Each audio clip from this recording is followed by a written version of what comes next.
fazer uma breve apresentação pessoal. E depois vou dar um resumo mais ou menos do que a gente vai falar, que vamos abordar hoje. Então, eu sou Leandro Ferreira Lima, sou formado em Educação Física pela Universidade do Unisul, desde 2013, sou bacharel em Educação Física e tenho pós em Gestão Esportiva e Instalações Esportivas. Trabalho na área desde 2013, com musculação, já fui educador físico e personal trainer. Então, há 2 meses e alguns dias na Unimed, então sou recente para a Unimed. E foi me dada essa missão de abordar alguns temas através de palestras, entre eles a que eu falo que é a saúde do homem. Então, esse texto, apresentação aí que eu estou trazendo para você, vai abordar basicamente a política nacional em relação à saúde do homem. Eu trago alguns dados, alguns números, que são comprovados cientificamente. E também falo um pouco sobre alimentação, exercício físico e algumas dicas. Então, o tema da nossa palestra é promoção e prevenção à saúde integral do homem. Então, a gente vai começar falando sobre a política nacional de atenção integral à saúde do homem. O tema da palestra veio justamente por causa dessa política nacional, que é a PANAS.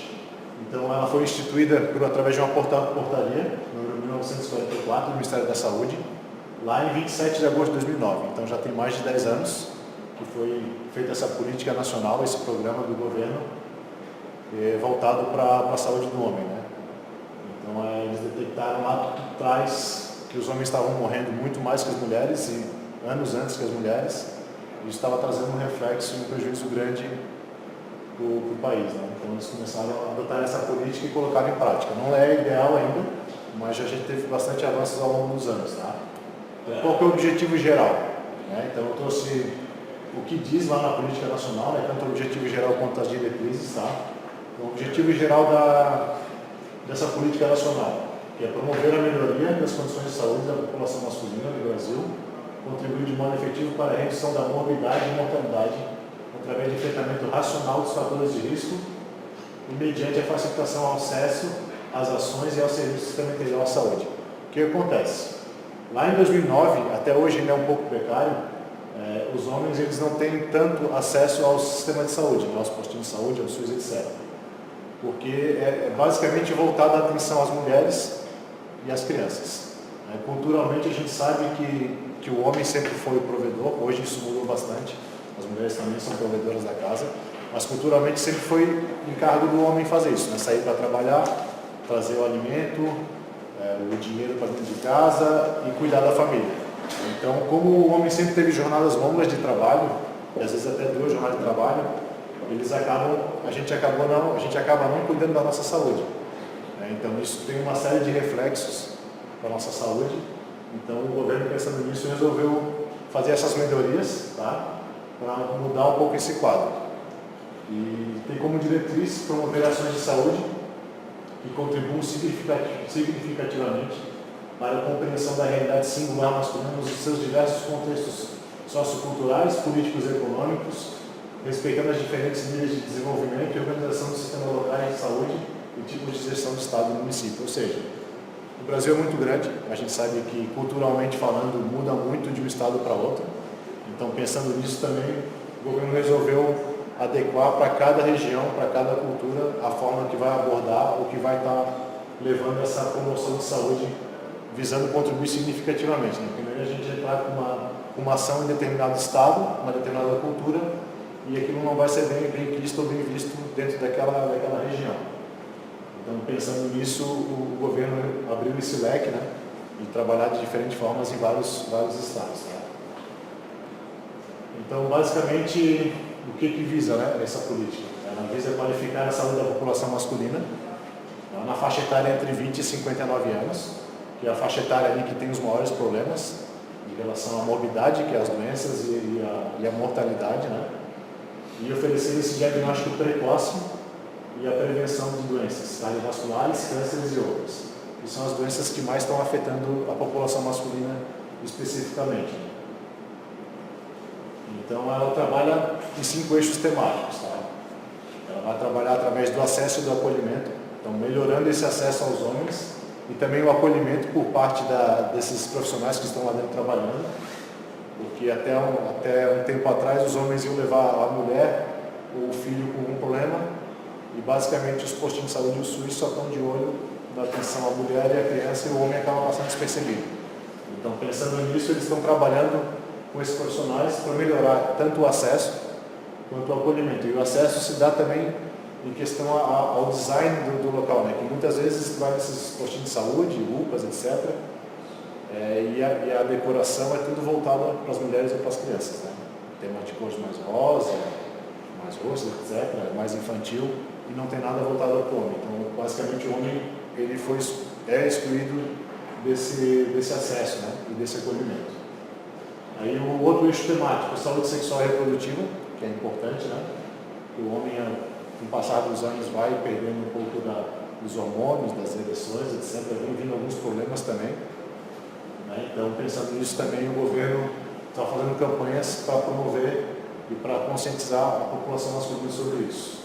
Paternidade e cuidado, que é muito importante a participação do homem nessa paternidade, né? Nesse cuidado da gestação da mulher, desde a criança lá dentro da gestação até o nascimento dessa criança e pós. Então, pensando nisso também, estão fazendo propagandas e ações visando melhorar esse contato, né, do homem, da mulher e da criança, porque a gente sabe que, na realidade, quando as coisas não vão muito bem, acaba indo um para cada lado e quem sofre, no final das contas, é a criança e o filho. Né? O outro eixo temático, doenças prevalentes da população masculina. Então, abordar justamente como é esse mês, que é o câncer de próstata, trazer a conscientização e trazer informações para a população masculina que tem que se cuidar, que tem que fazer os exames. Né? A gente sabe que tem muitas brincadeiras, até certo ponto pode ser saudáveis, mas até certo ponto não é saudável. Tem pessoas que ficam constrangidas e acabam não fazendo os exames, evitando esse tipo de brincadeira. Né? Então, o conselho que eu dou é a gente procurar saber com quem brincar e até que ponto a gente pode levar essa brincadeira. Aí a prevenção de violências e acidentes, né? Que é o que mais mata a população masculina no nosso Brasil hoje, é a questão da violência e dos acidentes. Né? Tá? Então, daí eu trouxe o quadro da política nacional, basicamente o que diz lá no governo. Né? Então, acesso e acolhimento, a sensibilização de profissionais e gestores da saúde. Tá? Então, nós estamos trabalhando com essa sensibilização dentro dos postos de saúde, adequação do ambiente físico, tá? Das unidades de saúde. Então, adequar esse ambiente físico para a população masculina também, não só para as mulheres e para as crianças. E o pré-natal do parceiro, né? Então, para que o homem possa realmente acompanhar esse pré-natal e estar presente nesse desenvolvimento do pré-natal e depois do nascimento. E a questão dos horários estendidos de atendimento, né? Que é como o homem tem, às vezes, uma jornada de trabalho muito longa, às vezes até 2 jornadas de trabalho, os postinhos de saúde dos bairros, ele tem um horário que ele abre, o horário que ele fecha, e normalmente esses horários é bem no horário que o homem está trabalhando. Então, eles agora a gente tem já flexível isso. Se você for no postinho de saúde, quem não tem plano de saúde e é atendido pelo postinho de saúde, solicitar lá para o postinho de saúde, eles vão ter essa flexibilidade, vão arrumar um horário que você possa estar sendo atendido à noite, das 8 às 9, das 9 às 10, é conversado com eles e tem já essa flexibilização desses horários, tá, para poder atender essa população masculina. Prevenção de violências e acidentes. Né? Então, basicamente, estão fazendo cursos, campanhas sobre prevenção de violência e acidentes. Né? As propagandas que a gente vê na TV, na rádio, jornal, tem cursos acontecendo também, então eles estão atuando dessa forma. Né? A paternidade de cuidado, que é também trabalhando através de campanhas para os profissionais da área de saúde, para os gestores e para a população sobre o benefício da paternidade e do cuidado. Né? Então, a ideia é estar envolvendo sempre os pais nesse processo todo. Né? No pré-natal do parceiro, né? Como eu falei já antes, e também a lei do acompanhamento. Né? Então, agora a gente já está tendo um pouco mais de flexibilização. Antes a gente tinha 1 dia, agora os homens passaram a ter 5 dias nesse acompanhamento. Então, já não é o ideal ainda, mas está evoluindo, já é um avanço, e à medida que vai passando, com certeza isso vai avançando cada vez mais. Tá? E a unidade de saúde parceira do pai, né? Então já tem unidades de saúde específicas para ser parceira do pai nesse tipo de envolvimento e de atendimento. Sobre a saúde sexual e reprodutiva, então é o engajamento, né, como eu falei, dos homens, nesse planejamento familiar e nessas estratégias de prevenção das doenças sexualmente transmissíveis, tá? E do pré-natal do parceiro. Então, olhando mais para esse lado, os homens estão se cuidando mais, fazendo esses exames, prevenindo essas doenças, né? Porque a gente sabe que tem algumas doenças que elas ficam incubadas ali, os sintomas não aparecem, mas elas estão incubadas e às vezes levam 10 anos para os sintomas aparecerem. Às vezes a gente acha que está tudo bem, que não tem sintoma nenhum, que não tem nenhum problema, mas aquela doença pode estar incubada. Principalmente se a gente teve alguma relação sem proteção. Então é bom que a gente faça esses exames preventivos anualmente, né? Para não estar contaminando a nossa parceira. Tá? E sobre doenças prevalentes da população masculina, também eles estão fazendo campanhas de prevenção, né? Ou através de conscientização. Levando a importância do cuidado mais amplo com a saúde, através de exercício físico, alimentação e os exames de rotina. Pode perguntar. Não? Tá. Aí eu começo a trazer alguns dados para vocês. Tá? Então, esse censo é o último censo que a gente teve, de 2018. Então, mais ou menos para vocês terem noção de como é que se encontra a população do Brasil, e mais especificamente masculina. Tá? Hoje são 48,3% de homens no Brasil e 51,7% de mulheres. Tá? Tem mais mulheres do que homens. Esse quadro já foi maior, já teve mais mulheres do que homens. Então a gente já tem melhorado um pouco nesse quesito, na questão do cuidado, né? Mas ainda não é o ideal. Eu acredito que isso era para estar igualado se nós homens cuidássemos um pouco mais da nossa saúde. Tá? Então são cerca de aproximadamente 99 milhões de homens no Brasil hoje. Tá? Deve ser um pouquinho mais agora, né? Mas é mais ou menos isso aí. Para vocês terem mais ou menos uma noção de qual é a nossa população masculina. E aí aqui a pesquisa foi realizada em Mato Grosso do Sul, pelo Ministério da Saúde. Ele apontou que 31% dos homens no Brasil não vão ao médico rotineiramente. É um número bastante alto, tá? 30% eu acabei não revertendo em números totais da população masculina, mas é um número bastante alto, né? E eu fico mais impressionado quando a gente vê que 70% são motivados pelos filhos ou pelas mulheres. Então, ou seja, alguém tem que estar empurrando e arrastando a gente até um posto de saúde, um hospital, para a gente estar se cuidando.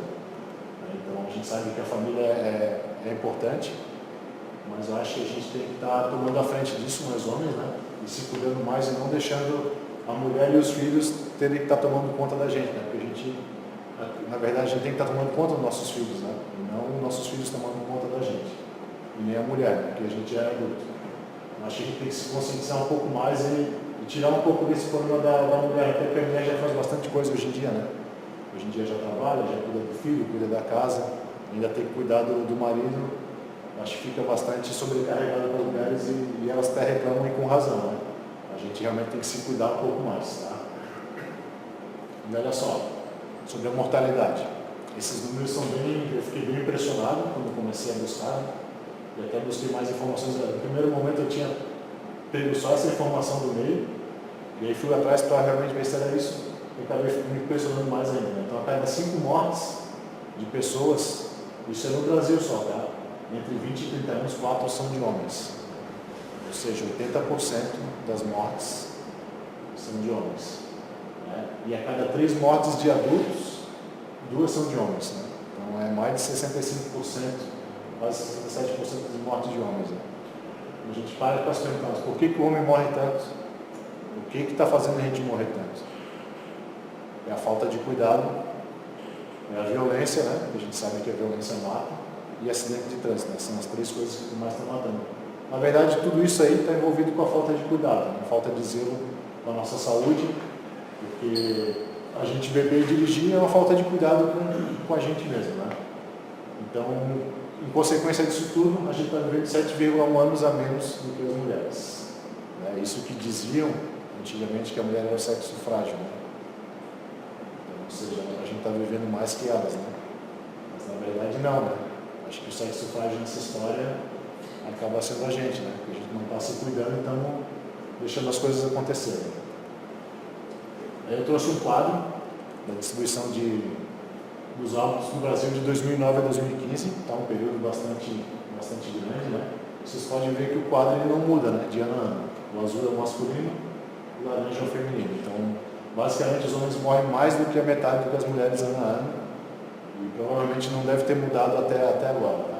Então, é bastante preocupante, né, porque isso era para estar bem nivelado, né? Não era para a gente estar morrendo tanto assim se a gente se cuidasse um pouco mais. Então, são números bastante preocupantes, né? Então, olha só, aí eu trouxe alguns exames que a gente tem que fazer periodicamente, né? Alguns anualmente, outros de 5 anos e alguns a partir de uma determinada idade. Então, o exame de próstata, né? Que a gente está no mês do Novembro Azul, né? É um exame que a gente tem que começar a fazer a partir dos 45 anos, tá? Antigamente se dizia que era a partir dos 40, mas não, hoje em dia, a partir dos 45 anos, a gente tem que fazer esse exame de próstata. Então, assim, ó, a gente não tem como fugir disso, tá? Nós temos que fazer. Já começa a vir, eu teve alguém que morreu com 33 anos com câncer de próstata. Acontece, tá? Mas a orientação que vem é que daí começa a fazer a partir dos 45. E a partir dos 40 a gente tem que começar a fazer o exame do PSA, que é um exame de sangue, é um exame simples. A gente tem que fazer anualmente esse exame, dos 40 em diante, porque ele vai complementar esse exame de próstata quando a gente fizer 45 anos. Como tu falou, realmente pode acontecer de estar acontecendo antes. A gente sabe hoje que uma série de fatores pode potencializar e fazer com que surja antes algum tipo de câncer, né? Então, os hábitos de vida que a gente tem, que a gente leva, pode potencializar esse tipo de doença. Então, a gente sabe que hoje a nossa alimentação não é muito boa, né? Os produtos industrializados, muito agrotóxico, conservantes, etc., produtos químicos dentro dos alimentos, né? Para poder durar mais tempo nas nossas prateleiras. Então, isso vem potencializando que essas doenças surjam antes. Mas normalmente é para ela estar surgindo a partir dos 40 e 45 anos. 45 anos, né? Antigamente era 40, mas agora é 45 anos. Até porque a gente vem se cuidando cada vez mais, né? Já há alguns anos já vem tendo introduzido isso na população, que a gente tem que se cuidar, fazer uma boa alimentação, fazer exercício físico, para estar evitando que esses tipos de doenças apareçam. A colonoscopia, né? Que é para o câncer de cólon, ela é indicada que faça a cada 5 anos, né? Principalmente quem tem um parentesco de primeiro grau, pai, filho, avós, etc., tá? Para estar detectando algum surgimento de feridas ou alteração dentro do canal ali. Então, esse a cada 5 anos, mais ou menos, a gente tem que estar fazendo ele. É um exame que é bastante chato, né? Não sei se todo mundo tem conhecimento, mas a preparação é bem complicada. Assim, o exame em si ele é tranquilo, né? Porque a pessoa está sedada, então, mas a preparação é bem complicada, porque requer uma série de procedimentos antes, né? Mas é interessante fazer porque pode estar evitando um câncer aí, né? Os exames cardiovasculares, esses a gente pode estar fazendo anualmente, tá? Ecocardiograma, eletrocardiograma, tem uma série de exames que pode ser feito. É importantíssimo fazer, porque o infarto do miocárdio ele não tem idade, né? Então ele pode estar cometendo desde criança, idosos, não tem sexo também. A gente não sabe ao certo por que ele surge, por que ele aparece. Já tem casos de pessoas saudáveis que se alimentavam bem, praticavam exercício físico que tiveram, e de pessoas que não eram tão rigorosas em questão de exercício e alimentação, também tiveram. Então, o ideal é que a gente faça esses exames anualmente, para estar detectando uma coisa antes de que algo mais grave aconteça. Então, os exames para detectar as doenças sexualmente transmissíveis, como eu falei, tem doenças que ficam incubadas, né? Os sintomas não aparecem, mas ela pode estar ali incubada. Então, é ideal que a gente faça também esses exames anualmente, né? Para estar detectando essas doenças caso a gente tenha, para não estar contaminando o nosso parceiro. O índice de massa corporal, que é uma avaliação física, né? Então, esse a gente pode estar fazendo anualmente. Eu sugiro fazer a cada 6 meses. Tá? Aqui a gente vai estar controlando o nosso percentual de gordura, né? Nosso índice de gordura corporal. A gente tem grande risco em relação à gordura visceral, né? Muita gente muita gente não tem tanto conhecimento assim e acaba achando que essa tal da gordura visceral é o acúmulo de gordura na região da barriga, né, que fica aquela barriga mais estufada. Mas na verdade o que acontece? A gente tem essa gordura externa, né, que a gente acaba detectando, tocando e vendo, essa capinha de gordura. Tem a parede abdominal, que é a parte muscular, e atrás se forma a gordura visceral, que ela está justamente colada nos nossos órgãos.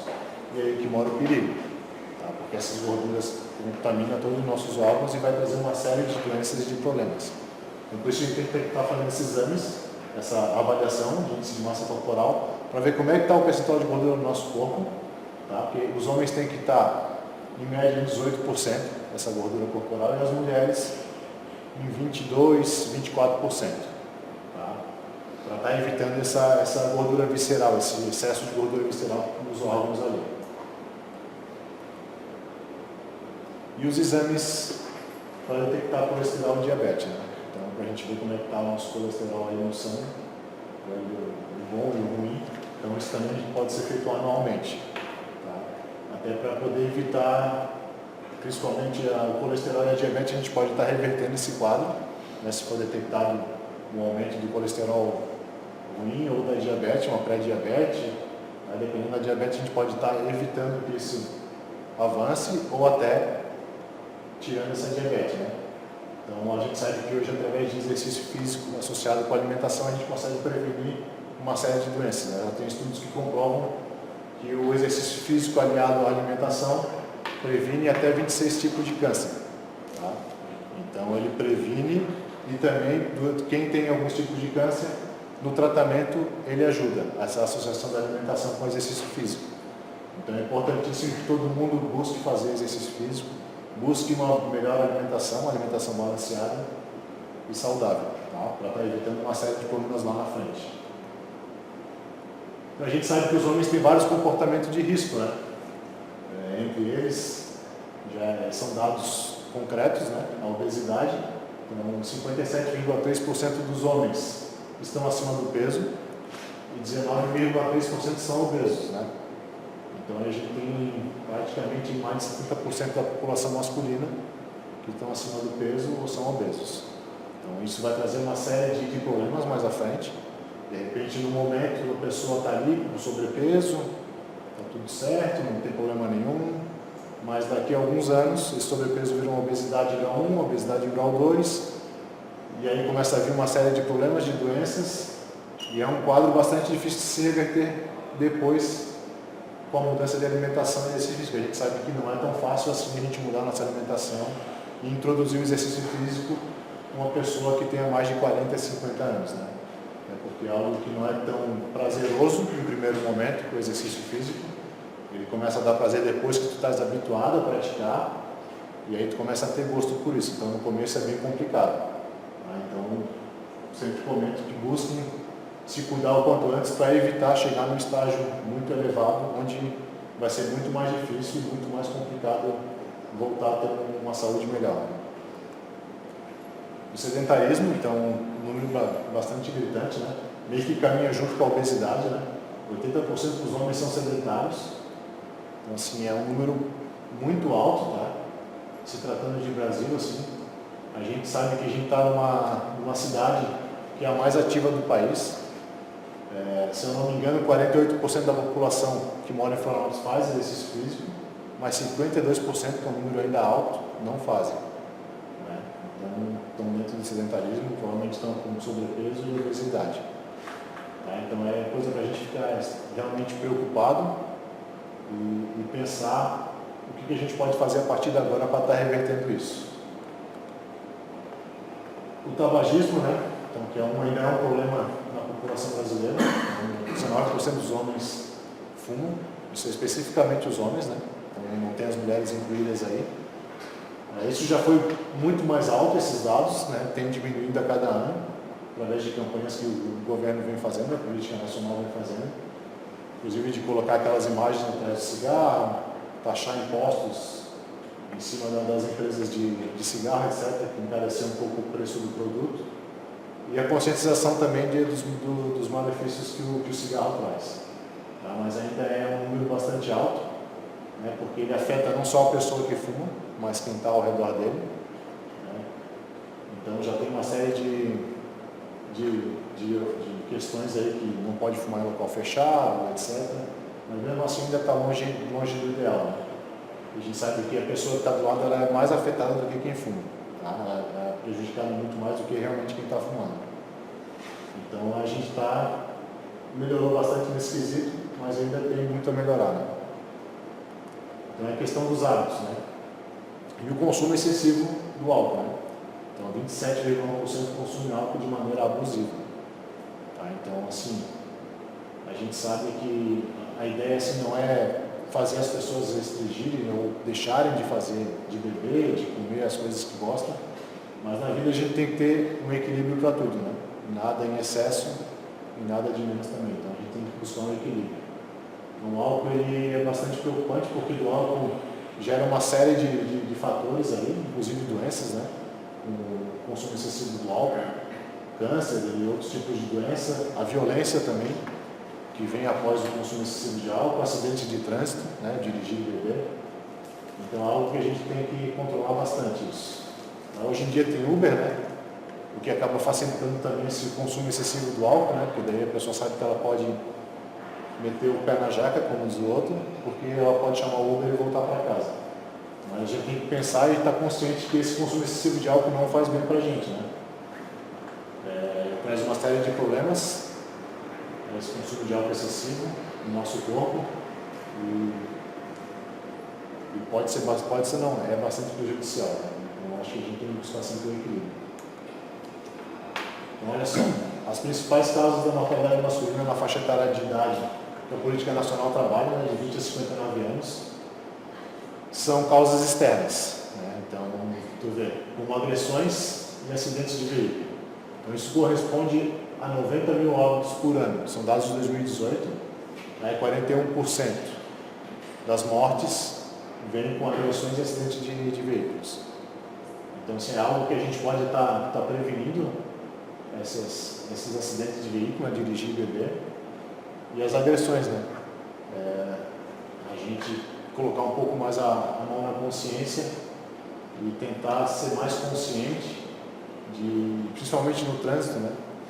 De não estar respondendo a algumas reações que acontecem, em alguns casos que acontecem no trânsito, com buzina, xingamentos, etc. Porque daí acaba gerando agressões, violência.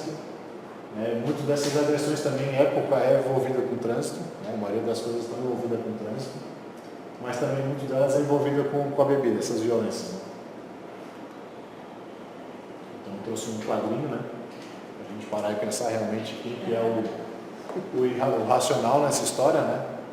Por causa de um acidente de trânsito, acabam saindo no braço, e isso pode trazer outras consequências, porque ele não sabe quem está do outro lado, se a pessoa tem uma arma dentro do carro, se tem um cacetete, uma faca, alguma coisa, isso acaba gerando algo mais grave. Né? Então a gente tem um pouco mais de consciência e pensar um pouco mais antes de tomar alguma atitude, principalmente no trânsito. Então, em seguida vem as doenças do aparelho circulatório, né? Aí a gente começa a se preocupar também. Infarto agudo do miocárdio, acidente vascular cerebral, insuficiência cardíaca. Esses correspondem a 44 mil óbitos por ano, então são 18%, também são dados de 2018. Basicamente por falta de cuidado da saúde, a alimentação. Então a gente sabe que o exercício físico, junto com a alimentação, vai evitar uma série, ou praticamente quase todos esses problemas.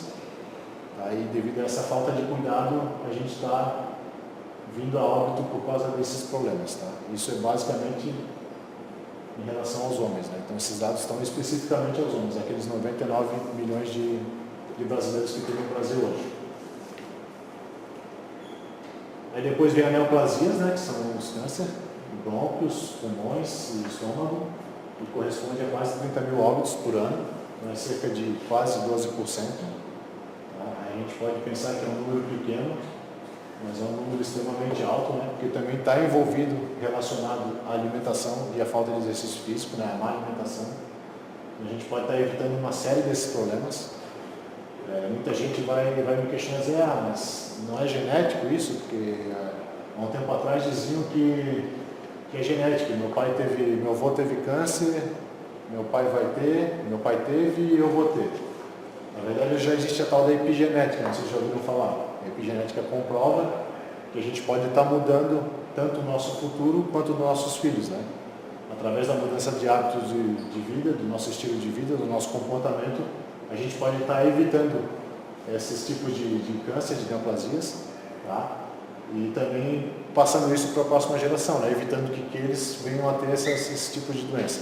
Isso já é comprovado cientificamente que a gente consegue mudar esse código genético através da nossa mudança do nosso comportamento. Se a gente continuar a ter o mesmo comportamento que nossos avós, bisavós e pais tinham, a gente vai ter os mesmos problemas que eles tiveram. Então a gente tem que procurar pensar e ter essa consciência que a gente tem que mudar isso, né? Se a gente continuar tendo as mesmas manias, as mesmas atitudes, a gente vai ter os mesmos problemas, né?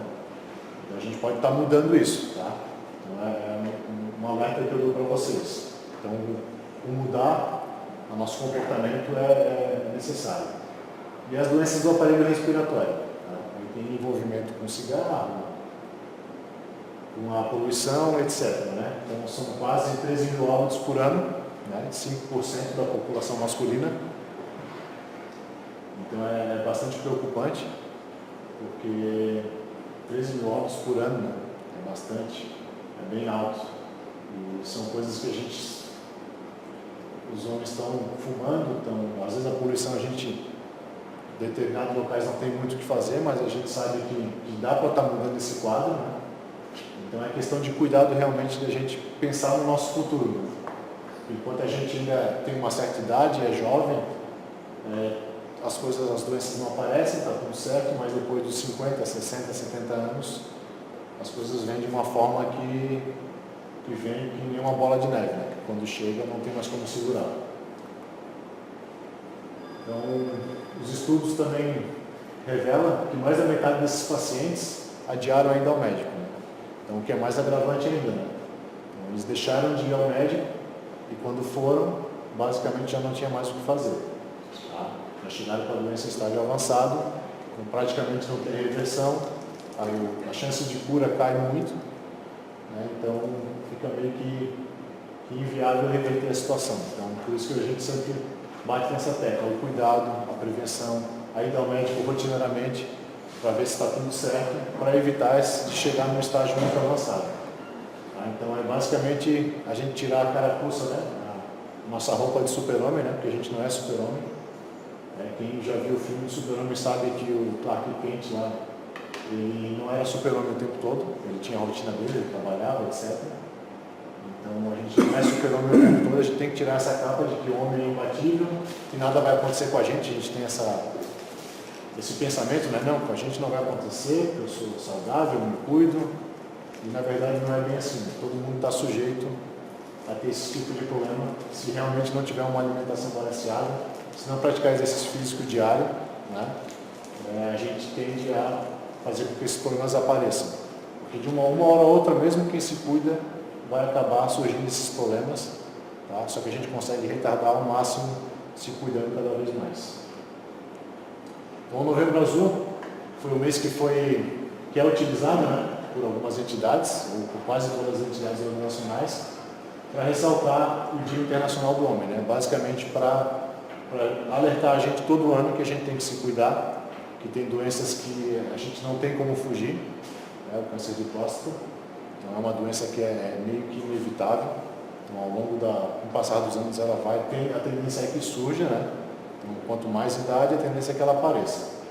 Mas a gente consegue retardar ao máximo isso através de uma série de mudanças de comportamento, introduzindo uma alimentação saudável, a prática de exercícios, a gente consegue retardar ao máximo esse tipo de problema. Então, a gente sabe que a maior demonstração de coragem, né, de um homem é a prevenção, né? Então a gente tem que se prevenir. Então, um homem corajoso não é aquele que não vai ao médico, não, é aquele que vai ao médico e que busca estar se prevenindo de qualquer tipo de problema. Tá? Olha só, mais dados sobre o câncer de próstata agora. Então, por ano, são diagnosticados isso no Brasil, 60 mil novos casos de câncer de próstata. Então, é um número bastante alto, tá? 60 mil casos, novos casos, né? Tem gente que já tem. Então, 60 mil novos casos de câncer registrados no Brasil por ano. É uma morte a cada 40 minutos. Então, nesse tempo que eu estou dando palestra, um homem morreu no Brasil por causa de câncer de próstata. Então, é extremamente preocupante. Eu sempre falo assim que as brincadeiras, em certo ponto, às vezes é até saudável. A gente tem que tomar muito cuidado, porque as brincadeiras podem estar fazendo que algum homem deixe de fazer esses exames por medo de um colega estar brincando e tirando sarro dele depois, né? Então a gente tem que tomar muito cuidado com as brincadeiras. Eu sempre gosto de dar o conselho para aqueles homens que ficam mais constrangidos com as brincadeiras, que quando for fazer o exame não precisa avisar ninguém. Não precisa avisar a mulher, a mãe, o pai, o filho, ninguém. Faz a consulta, fala que vai fazer um exame de consulta de sangue normal, vai lá, faz o exame de próstata na idade lá que chegar, não precisa avisar ninguém, né? Lógico que se tiver o câncer de próstata, é inevitável que ele vai ter que avisar pelo menos a família dele, né? A mulher, os filhos, etc. Mas não precisa estar comunicando a todo mundo, a empresa, os amigos, aos colegas de trabalho sobre isso. Aqueles que conseguem lidar muito bem com as brincadeiras, eu recomendo que realmente passe as informações para os seus colegas, que é importante que todo mundo fique ciente, que a maioria das vezes os homens não têm consciência e informação do quanto é preocupante esse quadro, né, que pode levar à morte, né, então é importante que a gente repasse essa informação para todo mundo realmente. Tá? Então olha só, descobrir precocemente a doença tem chance de 90% de cura. Então a importância da gente fazer o exame, né?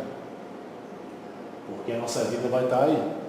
Se a gente detectar precocemente esse câncer, a gente tem 90% de chance, ou seja, a chance de a gente se livrar desse câncer e ter uma vida tranquila até a partir daí é bastante grande, né? Agora, se a gente não detectar, é bem complicada a chance de cura, tá? Então são cerca de 13 mil mortes por ano por causa do câncer de próstata. E basicamente essas mortes é porque a pessoa não foi fazer esse exame preventivo. Ela foi detectar quando já estava no estágio avançado, onde já não tem mais cura, não tem muito o que fazer. Tá? Então, a gente tem que se prevenir e tomar cuidado com as brincadeiras. Né? Tá? Então, ó, como eu falei, né, o preconceito, a falta de tempo, né, eu não comentei sobre isso, ainda é as causas apresentadas pelos homens para evitar de ir a fazer esses exames, né? Então, assim, por isso que eu sempre falo, cuidado com as brincadeiras, porque algumas pessoas acabam ficando constrangidas e não vão por medo, por uma série de outros fatores, usam a falta de tempo como justificativa. Eu já falei para vocês lá no começo que falta de tempo hoje já não é mais justificativa, né? Quem não tem plano de saúde, vai no postinho de saúde, conversa lá com a equipe lá do postinho de saúde, eles vão fazer um horário flexível para poder te atender. Tá? Então a falta de tempo não é mais justificativa, não é mais desculpa para não fazer esse exame preventivo. Tá? Então a gente não tem mais desculpa, né?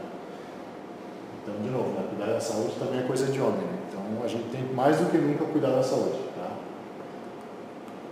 Então a pesquisa realizada pela Sociedade Brasileira de Urologia mostrou que apenas 32% dos homens na faixa etária dos 40 anos aos 70, que é a faixa etária mais crítica ali em relação ao câncer de próstata, fizeram o exame de toque retal para avaliação de próstata. Então, apenas 32%, é um número muito baixo. Né? Então, aí 68% dos homens não fizeram esse exame. Tá? O porquê, aí tem aqueles motivos que foi citado antes, né? Preconceito, falta de tempo, etc. Né? Mas o que é mais preocupante é que 76% deles sabem que o exame é usado para detectar esse câncer de próstata em estágios iniciais, quando o tumor ainda é curável. Então, olha só, 76% dos homens sabem que se detectar esse câncer com estágios iniciais, ele pode ser curado e mesmo assim, apenas 32% vai fazer o exame de próstata. Então, assim, é preocupante, né? Eu acho que é um desleixo com a própria saúde, né? Com a própria vida, na verdade, né? Porque ele está abrindo mão da sua vida por uma questão que eu posso até dizer que é boba, né? Por causa de brincadeiras de colega. Um exame que não dura 5 segundos, E é importantíssimo, é a única forma de detectar se tem esse câncer de próstata ou não. Não tem outra forma. Então, a única forma é através do exame de toque. Tá? A gente não tem como fugir disso. Então, olha só, no Brasil o câncer de próstata é o segundo mais comum entre os homens. Tá? Então ele perde apenas o câncer de pele não melanoma. Então tanto os homens quanto as mulheres, o câncer de pele não melanoma é o que mais mata no Brasil hoje. E aí o segundo dos homens é o câncer de próstata e das mulheres é o câncer de mama. Então assim, o cuidado, a prevenção, as mulheres se previnem muito mais, Então as mulheres, elas são maioria no nosso Brasil, no nosso país hoje, justamente por isso, porque elas se cuidam muito mais, Então elas evitam que esse câncer chegue no estágio avançado, podendo levar até a morte. E tem um agravante no câncer de próstata, porque ele desencadeia uma série de outros cânceres através daí, Começa com o câncer de próstata, se não diagnosticar precocemente, ele vai desencadeando uma série de câncer dentro do nosso organismo que generaliza, e quando vai chegar no estágio mais avançado, não tem muito o que fazer, porque daí tu vai curar um câncer de próstata, que a possibilidade é mínima, é quase nula, mas tem outros cânceres que já foram desencadeados através dali.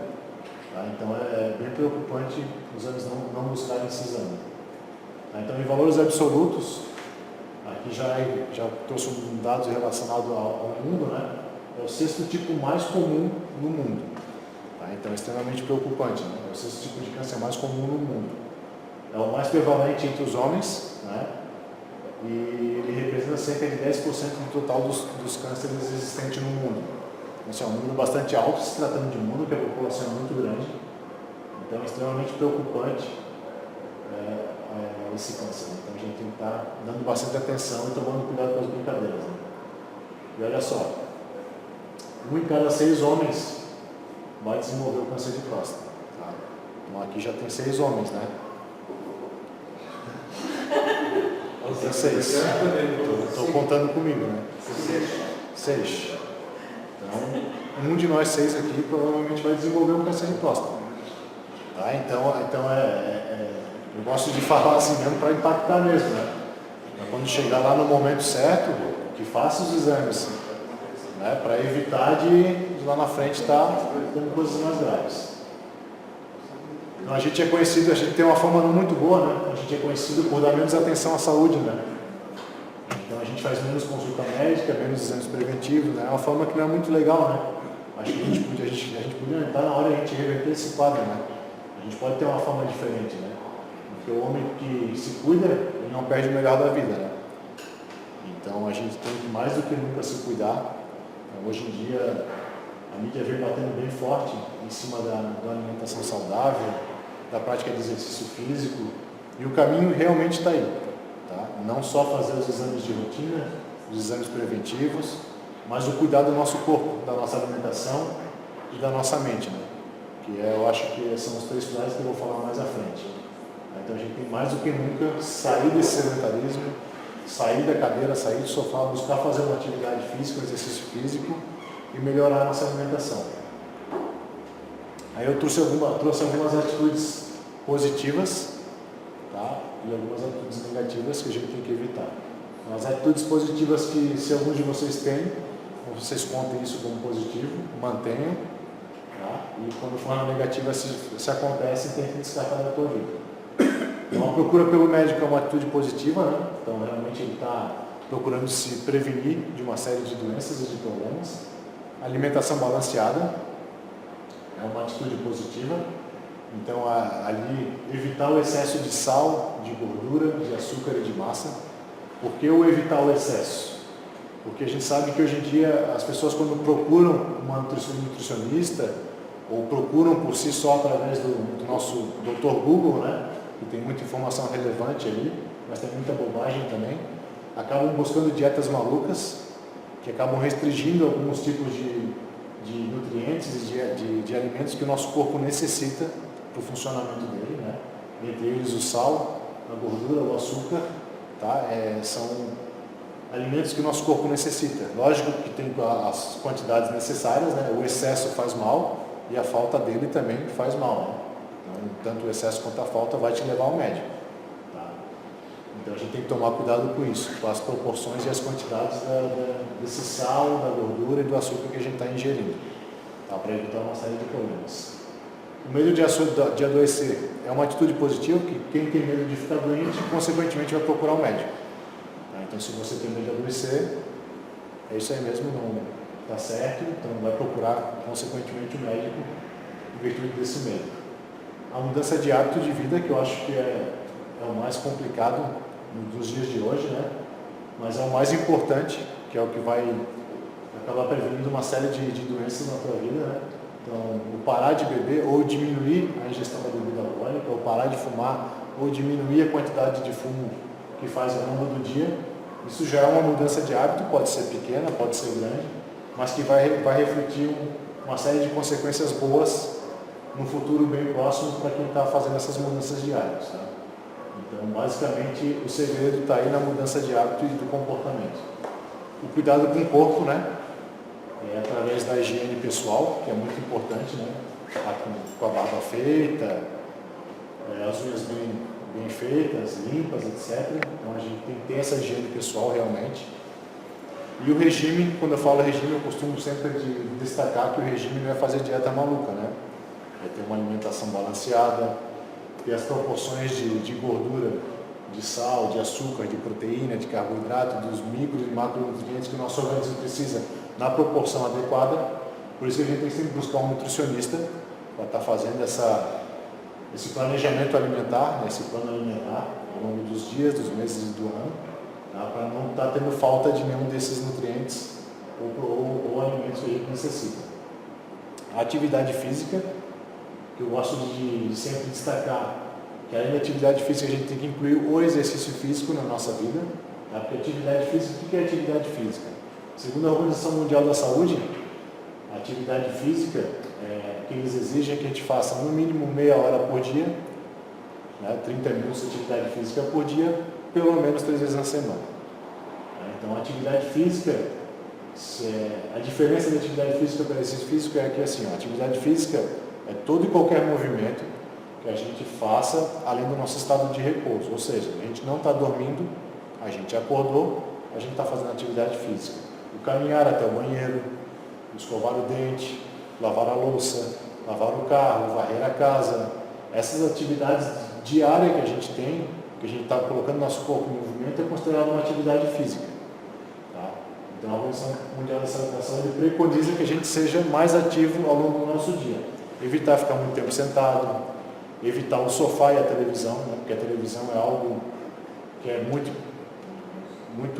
legal, que tem controle agora, né? Só que ela te convida a ficar sentada, então isso não é interessante para a nossa saúde. Hoje em dia tem uma série de outras formas que a gente pode estar fazendo, principalmente quem gosta de ver jornal, a gente tem podcast, né? A gente pode estar colocando no fone, ouvindo essas notícias do jornal e fazendo as atividades diárias dentro de casa, lavando louça, varrendo a casa, etc., sem estar sentado, perdendo aquele tempo sentado à frente da televisão. Então, se puder ainda incluir caminhadas na tua atividade diária, no teu dia a dia, num horário que dê para fazer 20, 30, 10 minutos de caminhada, ou bicicleta, ou incluir o futebol, ou algum outro esporte que se agrade, isso vai estar contribuindo, tá? Mas vai estar ajudando. Mas eu sempre falo, tem que incluir o exercício físico, não é só se manter ativo no dia a dia. Né? O exercício físico ele é fundamental. O exercício físico é uma atividade planejada, né, programada, montada por um profissional capacitado. Ele vai ter a progressão de cargas, a progressão do teu treinamento, porque o nosso corpo ele se adapta muito fácil. Se hoje vocês começarem a colocar a caminhada na rotina do dia a dia de vocês, né, nesse primeiro momento que tu sair para caminhar 10, 20 minutos, vai ficar ofegante. Mas daqui a 1 mês, 2 meses, se tu fazer sempre a mesma caminhada, na quadra da tua casa, por exemplo, ou lá no teu condomínio em volta do teu prédio, daqui a 1, 2 meses tu não vai estar mais ofegante. Tá? Então teu corpo se adaptou àquele estímulo que tu deu para ele e ele voltou à estaca zero. Então por isso que eu falo que tem que incluir o exercício físico, onde vai ter um profissional que vai conseguir fazer essa progressão para não deixar o teu corpo estagnado e estar evoluindo fisicamente, e onde a gente vai estar evitando e prevenindo uma série de doenças e de problemas. Tá? O dormir cedo é importante também, né? A A gente sabe, todo mundo tem consciência disso, que a gente tem um período para estar dormindo, né, de 6 a 8 horas. Tá? Então o que acontece? O dormir cedo, normalmente a gente orienta que esteja ali por volta das 10, 11 horas da noite, já deitado ou dormindo. Por que acontece? No sono profundo, quando a gente deita lá por 10 horas, 11 horas da noite, quando chega lá por 2, 3, 4 horas da manhã, a gente tem uma série de liberação de hormônios no nosso corpo. Isso é comprovado cientificamente. E esses hormônios trazem uma série de benefícios. Entre eles tem o hormônio GH, que é o hormônio de crescimento, que ele é importante para uma série de coisas no nosso corpo. Então, quando a gente dorme muito tarde, 2, 3, 4 horas da manhã, a gente perde esse timer. Então a gente vai dormir 3, 4 horas da manhã, não vai chegar num sono profundo, porque o nosso corpo precisa desse tempo de sono, e é justamente nesse período de 2, 3, 4 horas da manhã onde a gente consegue chegar nesse sono profundo, e onde vai ter essa liberação desses hormônios, é comprovado cientificamente isso. Então por isso dormir cedo é importante.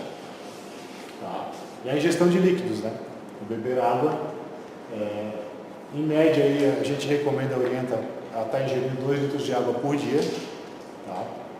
Lógico que isso muda de pessoa para pessoa, tem um cálculo que é feito para saber especificamente qual a quantidade específica para cada pessoa.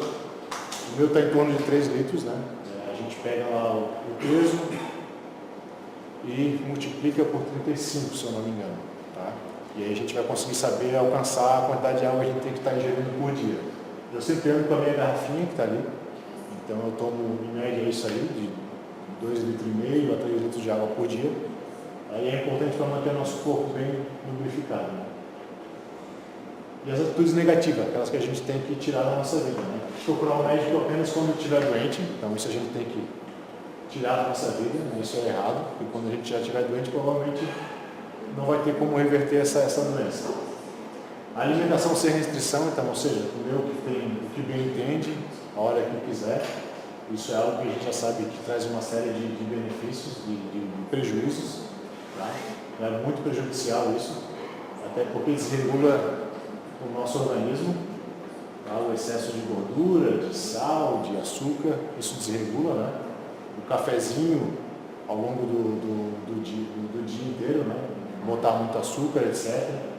Então a gente tem que ficar bem atento com isso e estar buscando uma alimentação mais saudável e balanceada.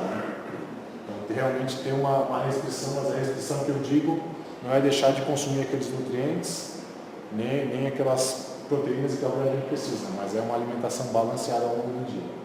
Não comer em excesso, Porque a gente sabe que hoje em dia a gente tem uma série de fomes, A gente tem a fome com o olho, a fome com cheiro, Quando a gente sente o cheiro de alguma coisa, a gente tem vontade de comer. Mesmo que a gente não tenha essa necessidade, é uma necessidade fisiológica, Eu costumo brincar muito com as nossas necessidades de fazer xixi, etc. A gente só vai quando realmente tem vontade, Ninguém fala, não, agora eu vou ali fazer xixi porque mais pra frente eu vou ter que fazer, Isso não acontece, E com a comida a gente acaba fazendo isso, A gente vê alguma coisa gostosa ali, por mais que a gente já tenha se alimentado, não, vou comer porque é gostoso, é bom. Ou então, não, eu vou comer porque mais tarde eu vou sentir fome. Isso acontece muito, eu vou num jogo, não, eu vou comer agora porque depois do jogo eu vou sentir fome. Então, isso está errado. A gente tem que sentir fome para aí sim comer. Não pode ser o contrário. Então, isso a gente tem que ficar atento. Viver apenas para o trabalho também é uma atitude negativa. A gente sabe que o trabalho é importante, a gente precisa do trabalho para pagar as contas, para adquirir as coisas que a gente gosta, para poder viajar, etc. Mas a gente não pode viver só para o trabalho. Isso é bastante prejudicial e muitas pessoas até acabam usando isso como desculpa e dizem que o trabalho é o próprio exercício físico dele. Casos de pedreiros que trabalham mais na parte de mão de obra, Então isso é errado, não é o exercício físico dele, ele vai acabar sendo uma atividade física diária, por mais que a gente saiba que o serviço de pedreiro acaba definindo o corpo dele, porque ele faz uma força muito excessiva ao longo da atividade dele diária, mas aquilo também não é prejudicial. É prejudicial, assim como um atleta de qualquer modalidade esportiva, a pessoa olha, mas o cara é saudável, o Usain Bolt, ele é saudável. Não, ele não é saudável. Porque o tipo, o estilo de treinamento que ele tem, lógico que ele cuida da alimentação, ele tem todos esses exames de rotina de prevenção, mas o tipo de treinamento que ele faz não é saudável. Porque o treinamento onde a gente começa a passar dos nossos limites, aquilo traz uma série de prejuízos para o nosso corpo, né? Então eles têm convívio com lesões ao longo do período deles de atleta, que isso não é saudável. Então quando a gente lesiona, a gente está fazendo mal para o nosso organismo. Então vocês tiram isso da cabeça que ser atleta é saudável, porque não é. Ele tem um físico invejável, né? Mas aquilo não é saudável, aquilo traz uma série de problemas. Vocês podem ver, eu costumo trazer muito exemplo dos jogadores de futebol, e quando param de jogar, a grande maioria deles acabam engordando de uma forma assim impressionante em pouco tempo, né? A gente tem o exemplo do Branco, do Ronaldo Fenômeno, né? Então isso mostra que ser atleta realmente não é saudável, tá? Tem prejuízos depois que para a carreira. Até porque muitos deles não fazem desse treinamento, né? É uma coisa que não é tão conhecido no meio, mas na verdade tem que, assim como eles se prepararam ao longo da vida inteira deles para competir, eles teriam que se preparar para parar, né? Então tu vai fazendo desse treinamento, tu vai gradativamente diminuindo aquela carga de treinamento até chegar ao ponto de parar. E não é o que acontece, eles param da noite para o dia. Muitas vezes alguns param no auge. O caso do Ronaldinho Gaúcho podia continuar jogando, se botar ele para jogar hoje, ele joga mais que muitos jogadores aí, né? Então não teve esse treinamento. Ou não teve, eu não sei porque eu não posso garantir, né? Mas então a gente tem que tomar cuidado com isso, né? Tem que ter esse treinamento. Provavelmente o Ronaldinho Gaúcho é um cara mais orientado, ele deve estar fazendo até porque o físico dele ainda é invejável, né? Quem olha o físico dele, ele dando entrevista, ou ele participando de alguma dessas atividades final de ano que tem esses futebol, esses encontros, ele está numa forma invejável ainda jogando futebol de alto nível, tá? Os hábitos de vida, os hábitos na verdade, né? Os hábitos de fumar e beber, então isso a gente tem que procurar tirar da nossa vida ou diminuir, porque são atitudes negativas que traz realmente prejuízos para a gente, tá? São coisas que a gente tem que tirar da nossa vida, e o não fazer nada, né? Então a gente sabe que está fazendo as coisas erradas, que fumar faz mal, mas eu não faço nada, está tudo bem, eu estou bem, eu estou feliz, eu tenho meu trabalho, eu ganho meu dinheiro, eu tenho minhas coisas, fumar me dá prazer, né? E deixa assim que está bom. Tá? Isso é uma atitude negativa.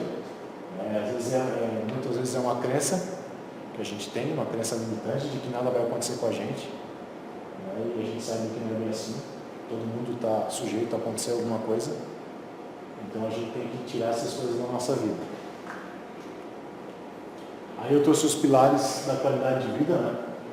Então a gente vai falar um pouco sobre eles, que é a alimentação saudável, né? Então uma alimentação balanceada, buscar alimentos mais saudáveis. A gente sabe que hoje tem muito produto industrializado, né? Que traz inúmeros prejuízos para a gente. Lógico que os alimentos têm uma durabilidade maior, mas a gente tem que estar buscando fazer uma alimentação mais saudável, procurar realmente fazer o próprio alimento, né? Porque a gente não sabe de que forma está sendo feito esses alimentos nesses restaurantes.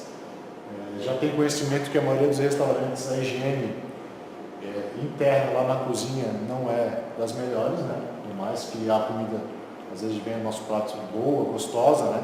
Porque esse gostoso, o gosto, que gostoso é porque tem coisas ali que em excesso que fazem mal, né? Como a gordura, etc, né? Eles acabam colocando coisas que não fazem bem em excesso para dar esse gosto que a gente acha gostoso, né? Então assim, o fazer a própria comida, o comprar o próprio alimento é o caminho. E buscar ter essa alimentação balanceada ao longo do dia, né? Fazer 3, 4, 5 refeições ao longo do dia. E não fazer só 2. Tá? Porque quando a gente faz só 2 alimentação, a gente está dando uma informação para o nosso corpo de que a gente vai passar, sei lá, 8 horas sem se alimentar, e o nosso corpo ele é inteligente, ele sabe que aquela rotina vai acontecer ao longo da vida dele, que está acontecendo ao longo da vida dele. Então, por exemplo, se eu almoço meio-dia e janto 10 horas da noite, eu tenho um intervalo de 8 horas do almoço para a janta e um intervalo muito maior da janta para o almoço.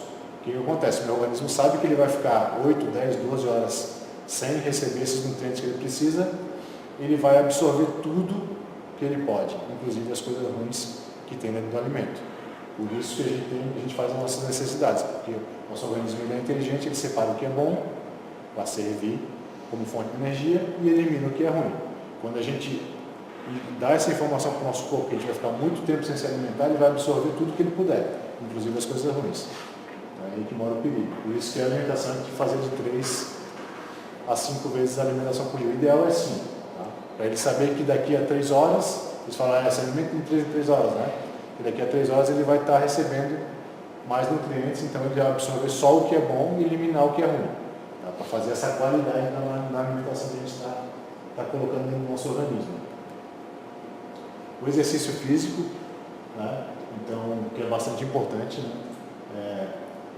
A alimentação balanceada e o exercício físico, ele é 80% do resultado. Tá? Então, 40% vem através da alimentação e os outros 40% através do exercício físico. Então, a gente, em 2 itens, a gente tem 80% do nosso resultado. Quem busca o emagrecimento, quem busca um corpo atlético, quem busca ficar musculoso, o segredo de alcançar esse objetivo está nesses 2 itens. A alimentação balanceada e saudável e o exercício físico. Tá? Então, ou seja, 2 itens que dá para a gente fazer tranquilamente e conseguir grandes resultados. Né? O restante que falta ali, os 20%, 10% é o descansar, é o dormir. Nosso corpo precisa do repouso, tá? Para poder recuperar esse gasto calórico que ele teve através do exercício físico. Tá? E os outros 10%, aí eu foco mais em quem busca emagrecimento, é a parte do exercício cardiovascular. É uma caminhada, uma corrida, etc. Então, ou seja, os 4 itens que a gente tem para chegar ao 100%, é bem simples de se alcançar. Né? É uma alimentação balanceada e saudável, fazer exercício físico, tá? Descansar, né? Repousar, dormir aquelas 6, 8 horas por dia e fazer a atividade cardiovascular, caminhada, bicicleta, etc. Tá? E o terceiro item é a saúde mental, né? Então esses 3 itens é que vai potencializar bastante a nossa qualidade de vida. Tá? Então a gente sabe que meditar é algo que muita gente não consegue ficar muito tempo, mas tem várias técnicas hoje que auxiliam nisso. A gente não precisa estar 1 hora, 40 minutos sentado meditando. Tem técnicas que começam a trabalhar através de 3, 5 minutos e com o passar do tempo que você vai adquirindo experiência e prática, você vai conseguindo ficar mais tempo meditando. Então o exercício físico ele ajuda também nessa saúde mental, através da liberação de vários hormônios durante o exercício, que traz essa sensação de relaxamento, de alegria e acaba trabalhando nessa saúde mental. Tá? Então aí estão os 3 pilares. Eu acho que tá bem acessível a todo mundo hoje, então não tem muita desculpa de não buscar, de não melhorar a alimentação, de não fazer exercício físico, né, de não buscar um tempo para sentar lá e ficar quietinho, meditando, né, fazendo uma leitura do próprio corpo, sentindo as próprias sensações, fechar o olho, ver onde é que dói no corpo, tentar eliminar através da respiração, trabalhar muito com respiração, né? A meditação trabalha muito através de respiração. Não são algo simples, e se fazer uma pesquisa rápida através da internet, a gente consegue achar caminhos para fazer isso. Aí eu sempre oriento, né? Buscar um profissional capacitado para estar orientando, aí as coisas fluem com muito mais facilidade. Então eu fiz um resumo do que a gente vai ter que mais ou menos fazer para estar buscando essa melhora da qualidade de vida. Então a gente tem que ter adoções de hábitos saudáveis, né? Alimentação, exercício físico, atividade física, mudança de comportamento, tá? Então, um acompanhamento de saúde preventivo, né? Então, isso é para todo mundo, tá? Esse resumo. Então, tá buscando realmente estar indo fazer esses exames para estar se prevenindo de uma série de doenças e problemas. A prática de atividade física regular, né? Que daí eu incluo o exercício físico, né? O exercício físico regular nessa prática. Se manter mais ativo ao longo do dia, tá? Buscar estratégias para estar se movimentando mais. Quem trabalha muito tempo sentado, a cada 1 hora eu sugiro se levantar, buscar se alongar, fazer uma caminhada mais longa. Aqui eu não vi se tem elevador, se tem mais andares, mas não é um prédio muito alto. Trocar o elevador pela escada, a escada é uma aliada, tá? nesse momento. Então, o conselho que eu dou é buscar usar as escadas. Lá na empresa que eu trabalho, a gente usa bastante. Apesar de ter 13, 14 andares, eu trabalho no 8º, que seria o 11º, porque tem as garagens, né? A gente usa essa estratégia. Lógico que eu não subo do térreo até o 11º, mas eu vou de elevador até o 5º, ou eu vou de escada até o 5º para pegar o elevador. Às vezes eu subo os andares inteiros. andares é bom. Mas aí a gente pode estar criando estratégias, né? Não sei quantos andares tem aqui. Tem 2 andares, então sobe um lance de escada, depois pega o elevador, Então isso, com o passar do tempo, tu vai criando mais resistência ao teu organismo e daqui a 2, 3 meses tu vai estar subindo todos os lances de escada sem estar ofegante. Então a ideia é buscar a gente tirar nosso corpo dessa estagnação que ele está, tá? E buscar trazer dificuldade para ele. A alimentação balanceada, né, que é importante. Então, isso é fundamental para todo mundo, né, a gente ter uma alimentação balanceada e saudável. Então todo mundo tem que estar incluindo na sua rotina. Acho que é o mais fácil de se fazer. O exercício físico às vezes é um pouco complicado, questão de rotina. Tem que estar entrando numa academia, porque é o local mais adequado e mais ideal que eu indico para todo mundo. Ou um treinamento funcional, ou pilates. São os 3 locais mais apropriados para estar iniciando essa prática, tá? Que vai ter profissionais que vai estar orientando. A academia eu sei que é um pouco complicado, porque é muito movimentado, principalmente nos horários de pico. Às vezes o professor não consegue dar atenção devida, porque é muita gente para atender. Mas as práticas mais seguras, que vai evitar qualquer tipo de lesões durante essa prática, é a academia, a funcional e o pilates. Então eu sugiro que busquem fazer uma dessas 3 modalidades. E a identificação precoce de doenças, né, é mais um alerta para todo mundo. Ele aumenta as chances de um tratamento eficaz, né? Então, eu bater na tecla que a gente tem que realmente buscar sempre se prevenir, fazer os exames de prevenção, de rotina, para estar detectando quanto antes qualquer tipo de doença. Tá? Então, as pesquisas comprovam que a saúde, mais do que a genética, é consequência das escolhas e hábitos de vida. Como eu falei da tal da epigenética, né? As nossas escolhas, nossos hábitos de vida é que vai dizer o que vai acontecer com a gente ou não. Então a gente pode mudar o nosso futuro. Mas se a gente mudar os nossos hábitos de vida, nosso comportamento, a gente tende a mudar o que vai acontecer lá na frente. Se a gente continuar fazendo a mesma coisa de antes, consequentemente a gente vai ter alguns problemas relacionados a doenças por não mudar esses hábitos, né? Então a gente tem que escolher sempre os hábitos de vida mais saudáveis possível.